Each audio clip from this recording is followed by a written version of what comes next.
घडवलेला हे आहे भारतात? मांडवा गावातून एक ग्रामीण गाव बारीक छोटा असताना अविनाश साबळेंनी एवढं मेहनत करून 10 वर्ष झालं कष्ट करून त्याला फक्त एकच आशा होती आपली होती, भारताला गोल्ड मेडल मिळवून देणार, म्हणजे देणार. जीवाची न पर्वा करता, न कुठं जीवाला शरीराला न खाता, तब्येतीचा न विचार करता भारताला अगदी काळजीपूर्वक त्यांनी गोल्ड मिळवून दिलंय. खरोखर अविनाशची कमाल म्हणावं लागेल या गोष्टी. भाऊ नाहीत आज, काय वाटतं तुम्हाला वडील या नात्याने?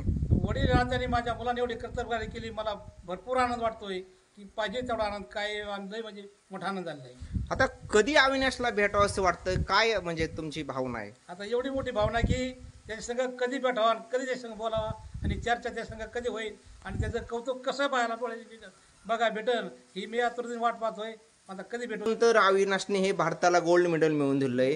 तुम्ही आई आहात, काय भावना आहेत तुमच्या आज, काय वाटतं तुम्हाला? अविनाशने 36 वर्ष झाल्यानंतर गोल्ड मेडल मिळवून दिलेलं आहे भारताला. एकदम आईला आमच्या वैशाली मुकुंद साबळे यांना आनंद आहे आणि अविनाश बाळाचा आम्हाला खात्रीच होती की गोल्ड मेडल मिळवीन म्हणून, सुवर्ण पदक भेटेल म्हणून आम्हाला एकदम आनंद आहे. दादानी मेहनत 10 वर्ष झालं रनिंगची केलेली, एकदम दादा जेवत पण नाही आणि सगळी काळजी रनिंगची स्पर्धाची हीच घेतो, त्याचा आम्हाला एकदम आनंद आहे. बाहेर इतक्या लांब दादा गेला त्याच्या एकदम आम्हाला वाईट वाटत, पण ज्या दिवशी गोल्ड मेडल भेटन त्या दिवशी सगळ्याला आनंद वाटतो. मग आज गोल्ड मेडल मिळाले, आज काय भावना आहेत तुमच्या? आज आम्हाला एकदम आनंद आहे.